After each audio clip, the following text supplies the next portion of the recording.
સાપુતારાની તળેટીમાં આવેલા ગોટિયામાળ ગામમાં રાત્રે દીપડો પાંજરે પુરાયો છે। કેટલાય સમયથી ગામમાં દીપડાના આંટા ફેરા જોઈને લોકોમાં ભારે દહેશત હતી। દીપડો પાંજરે પુરાતા ગોટિયામાળ ગામમાં લોકોએ રાહત અનુભવી છે। ગત રોજ સુબીર તાલુકાના દહેર ગામમાં દીપડાએ 5 વર્ષીય બાળકીનો શિકાર કર્યો હતો, તો આખરે દહેશત પાંજરે પુરાઈ। બીજી તરફ મધ્યપ્રદેશના મંડલા જિલ્લામાં રખડતા ઢોરનો આતંક સામે આવ્યો છે।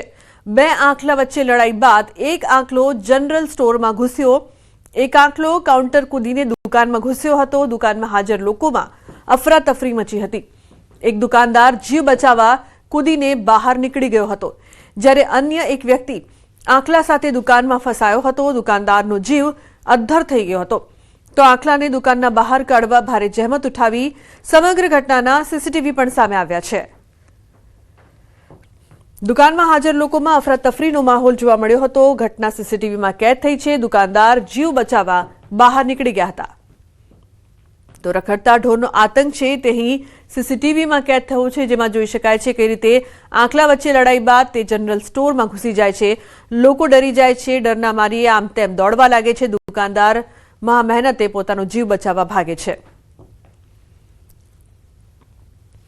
જૂનાગઢ ડિમોલિશન સમયે હથિયાર મળવાનો મામલો। શિવગીરી નામના સાધુના ત્યાંથી મળ્યા હતા હથિયાર। શિવગીરીને 1 વર્ષ માટે 5 જિલ્લામાં પ્રવેશબંધી।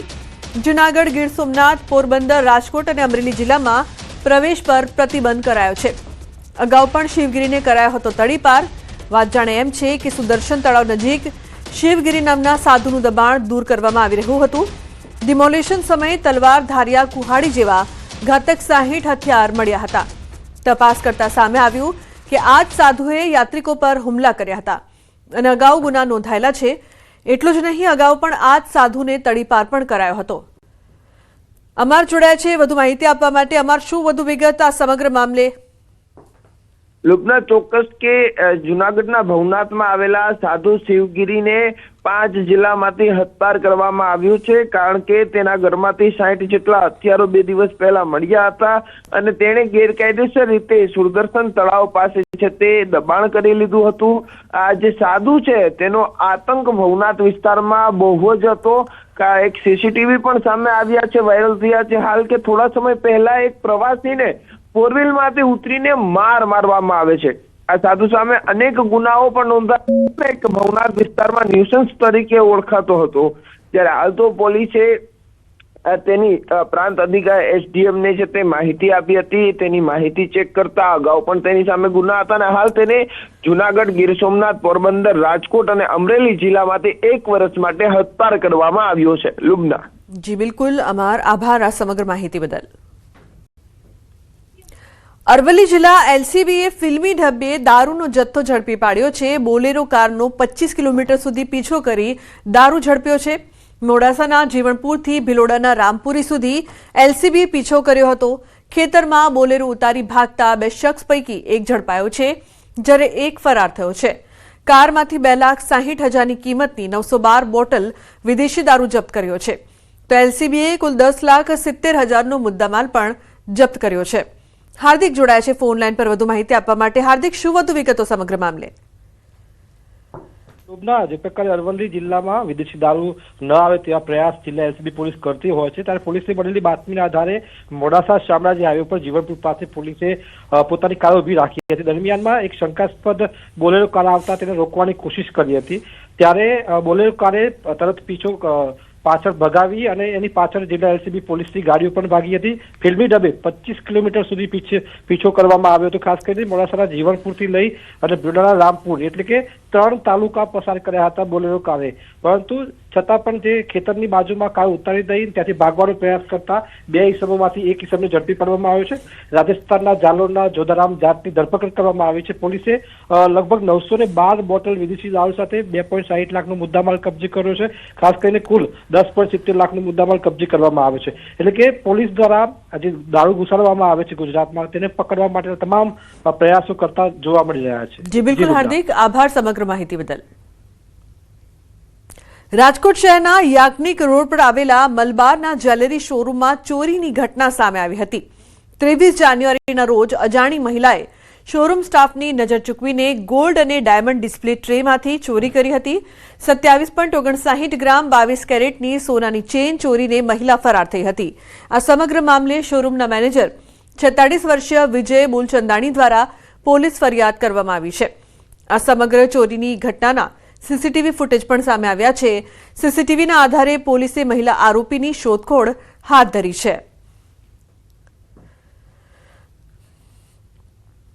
તો વાપી નજીક વંદે ભારત ટ્રેન પર થયેલા પથ્થરમારા મામલે આરપીએફને મોટી સફળતા મળી છે। 27 જાન્યુઆરીએ થયેલી આ ઘટનામાં પથ્થરમારો કરનાર 2 વ્યક્તિઓની ધરપકડ કરવામાં આવી છે। આરપીએફ દ્વારા ટ્રેન અને એન્જિનના સીસીટીવી ફૂટેજ મેળવ્યા બાદ તપાસ હાથ ધરાઈ છે, જેમાં 2 શંકાસ્પદ વ્યક્તિઓ નજરે પડ્યા હતા। મોરાઈ ફાટક પાસે રહેતા 20 વર્ષીય સત્યેન્દ્ર કુમાર ઉર્ફે છોટુ અને શ્રીપાલ શિવ નરેશની ધરપકડ કરવામાં આવી છે। સત્યેન્દ્રએ વંદે ભારત ટ્રેન પર પથ્થર ફેંક્યાની કબૂલાત પણ કરી છે। બંને વિરુદ્ધ રેલવે એક્ટ હેઠળ ગુનો નોંધીને વધુ તપાસ શરૂ કરવામાં આવી છે। આણંદ જિલ્લાના ઉમરેઠમાં ફ્લાઇંગ સ્ક્વોડનો સપાટો જોવા મળ્યો છે। લાલપુરા ખાતે મહીસાગર નદીના પટમાં દરોડા પાડ્યા। ગાંધીનગરની ફ્લાઇંગ સ્ક્વોડે ભૂમાફિયાઓ સામે કાર્યવાહી હાથ ધરી છે। ભૂમાફિયાઓ દ્વારા રેતીની ચોરી કરતા JCB machine, Hitachi machine, dumper સહિત કરોડોનો મુદ્દામાલ જપ્ત કર્યો। તો રેતી માફિયાઓ તેમજ માટી ખનન કરતા માફિયાઓમાં ફફડાટ ફેલાયો છે। ખાણ ખનીજ વિભાગની કામગીરી સામે પણ સવાલો ઉઠી રહ્યા છે। પાટણના રાધનપુરમાં વકીલ પર અંગત અદાવતમાં હુમલો કરવામાં આવ્યો છે। પરા વિસ્તારમાં વકીલ અને તેમના પરિવાર પર કેટલાક લોકોએ હુમલો કર્યો। એડવોકેટ આસિફ ઘાંચીને હાથ, પગ અને માથાના ભાગે ગંભીર ઈજાઓ પહોંચી છે। પરિવારના 3 લોકોને વધુ સારવાર માટે પાટણ રેફર કરાયા છે। તો રાધનપુર એડવોકેટ એસોસિએશનને ઘટનાને વખોડી વકીલોને પ્રોટેક્શન આપવા સરકારને રજૂઆત કરી છે। આ સમગ્ર મામલે પોલીસે વધુ તપાસ હાથ ધરી છે। પ્રોટેક્શન એક્ટની પણ માંગ કરીએ છીએ કે આવા કોઈ અસામાજિક તત્વો વકીલો ઉપર આવી રીતે હુમલો ના કરે અને એમનું પ્રોટેક્શન રહે એ માટે સરકારશ્રીને પણ રજૂઆત કરીએ છીએ કે ખાસ આનું અનુસંધાન લઈ અને અમને રક્ષણ આપવા નમ્ર વિનંતી છે। વકીલ અને તેમના પરિવાર પર હુમલો કરવામાં આવ્યો, જે બાદ રોષ જોવા મળી રહ્યો છે। એડવોકેટ એસોસિએશને આ ઘટનાને વખોડી છે। રાજકોટના આટકોટ ગોંડલ રોડ પર કાર અકસ્માતમાં 3 લોકોના મોત થયા છે।